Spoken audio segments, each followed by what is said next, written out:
Bismillahirrahmanirrahim. Assalamualaikum warahmatullahi wabarakatuh. Sini saya akan mempresentasikan materi yang berjudul Disolusi dan Interpretasi Data. Pertama, saya akan menjelaskan tentang disolusi. Disolusi merupakan suatu proses di mana suatu bahan kimia atau obat menjadi terlarut dalam suatu perlarut. Disolusi secara singkat didefinisi sebagai proses melarutnya suatu solid bentuk sediaan farmaseutik padat terdispersi dalam cairan setelah dikonsumsi seseorang, kemudian akan terlepas dari sediaan dan mengalami disolusi dalam media biologis, diikuti dengan absorpsi zat aktif ke dalam sirkulasi sistemik dan akhirnya menunjukkan respon klinis. Selanjutnya, faktor-faktor yang mempengaruhi disolusi. Pertama ialah faktor yang berkaitan dengan sifat fisikokimia zat aktif. Sifat-sifat fisikokimia zat aktif memiliki peranan dalam pengendalian disolusi dari bentuk sediaan, kelarutan zat aktif dalam air diketahui sebagai salah satu dari berbagai faktor yang menentukan laju disolusi. Faktor ini meliputi yaitu efek larutan obat. Kelarutan obat dalam air merupakan faktor utama dalam menentukan laju disolusi. Kelarutan yang besar menghasilkan laju disolusi yang cepat. Kemudian efek ukuran partikel. Ukuran partikel berkurang dapat memperbesar luas permukaan obat yang berhubungan dengan medium sehingga laju disolusi meningkat. Adapun faktor-faktor yang berkaitan dengan formulasi sediaan, yaitu faktor yang berkaitan dengan sediaan meliputi efek formulasi. Efek formulasi laju disolusi suatu bahan obat dapat pengaruhi bila dicampur dengan bahan tambahan, bahan pengisi, pengikat, penghancur yang bersifat hidrofil dapat memberikan sifat hidrofil pada bahan obat yang hidrofob. Oleh karena itu disolusi bertambah, sedangkan bahan tambahan yang hidrofob dapat mengurangi laju disolusi. Efek faktor pembuatan sediaan. Metode granulasi dapat mempercepat laju disolusi obat-obat yang kurang larut. Penggunaan bahan pengisi yang bersifat hidrofil seperti laktosa dapat menambah hidrofilisitas bahan aktif dan menambah laju disolusi. Adapun faktor yang berkaitan dengan bentuk sediaan, yaitu faktor yang berkaitan dengan bentuk sediaan solid mempengaruhi proses disolusi, meliputi metode granulasi atau proses pembuatan ukuran granul, interaksi zat aktif dan eksipien, pengaruh gaya gempa, pengaruh penyimpanan pada laju disolusi. Adapun faktor yang berkaitan dengan alat disolusi, yaitu dapat menyebabkan hasil disolusi berubah-ubah dari uji ke uji pada semua teknik pengujian yang digunakan. Faktor ini meliputi sebagai berikut. Tegangan permukaan medium disolusi. Tegangan permukaan mempunyai pengaruh nyata terhadap laju disolusi bahan obat. Surfaktan dapat menurunkan sudut kontak, oleh karena itu dapat meningkatkan proses penetrasi medium disolusi ke matriks.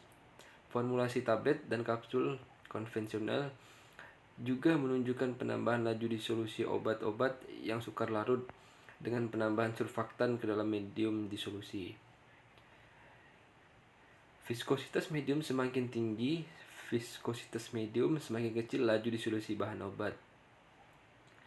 pH medium disolusi larut asam cenderung memecah tablet sedikit lebih cepat dibandingkan dengan air. Oleh karena itu mempercepat laju disolusi obat-obat asam lemah. Disolusinya kecil dalam medium asam karena bersifat nonionik, tetapi disolusinya besar pada medium basah karena terionisasi dan pembentukan garam yang larut.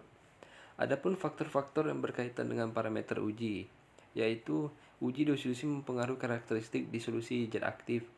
Faktor-faktor tersebut seperti sifat dan karakteristik media di solusi pH, lingkungan dan suhu sekeliling telah mempengaruhi daya guna di solusi suatu zat aktif. Kemudian uji disolusi terbanding. Dua produk obat mempunyai dosis yang disebut bioekivalen apabila jumlah dan kecepatan obat aktif yang dapat mencapai sirkulasi sistemik dari keduanya tidak mempunyai perbedaan yang signifikan.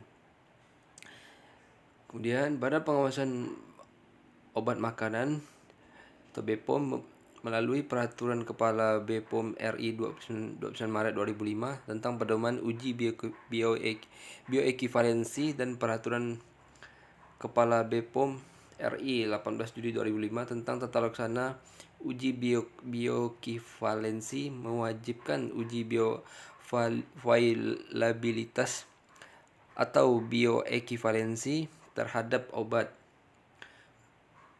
Adapun uji disolusi terbanding dilakukan sebagai uji pendahuluan untuk mengetahui pengaruh dari proses formulasi dan fabrikasi terhadap profil disolusi dalam memperkirakan bioavailabilitas dan bioekivalensi antara produk uji dan pembanding. Uji disolusi terbanding dapat juga digunakan untuk memastikan kemiripan kualitas dan sifat-sifat produk obat dengan perubahan mirror dalam formulasi atau pembuatan setelah izin pemasaran obat.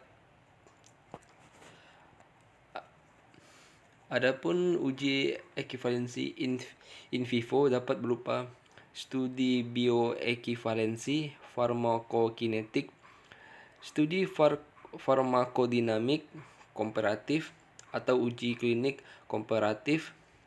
Dokumentasi ekivalensi in vivo dilakukan jika ada risiko bahwa perbedaan bioavailabilitas dapat menyebabkan inekivalensi terhadap terapi. Inekivalensi terapi yaitu pertama, produk obat oral lepas cepat yang bekerja sistemik. Kedua, produk obat non-oral dan non-parenteral yang didesain untuk bekerja sistemik. Selanjutnya, produk obat lepas lambat atau termodifikasi yang bekerja sistemik. Dan D, kombinasi terhadap untuk kerja sistemik yang paling sedikit salah satu zat aktifnya memerlukan studi in vivo. Kemudian produk obat bukan larut yang penggunaan non sistematik, oral, nasal, okular, dermal, rektal, vaginal, dan dimaksudkan untuk bekerja lokal, tidak untuk diabsorpsi sistemik.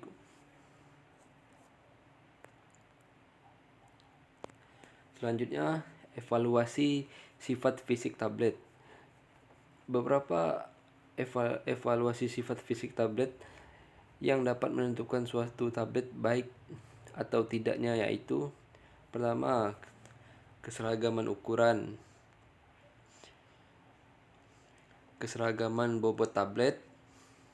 Keseragaman bobot tablet dapat dipengaruhi faktor mesin tablet, kualitas cetakan, dan punch, sifat-sifat fisik, homogenitas granul, keteraturan aliran granul dari corong cetakan. Kemudian kontrol kekerasan tablet.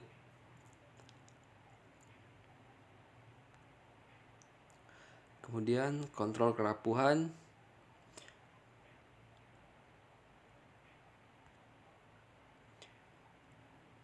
Kemudian ada waktu hancur. Daya waktu hancur tablet dilakukan agar komponen obat sepenuhnya tersedia untuk diabsorpsi dalam suatu pencernaan, sehingga tablet harus hancur dan melepaskan obatnya ke dalam cairan tubuh untuk dilarutkan. Kemudian dilanjutkan dengan interpretasi data. Pertama, uji validitas. Pada uji validitas ini akan dilihat valid tidaknya data yang diperoleh peneliti, akan merujuk pada ketepatan alat ukur, skala, instrumen yang digunakan oleh peneliti, yaitu kuesioner. Suatu kuesioner dikatakan valid apabila tiap pertanyaan mampu mengukur atau mengungkap apa yang diukur oleh kuesioner tersebut.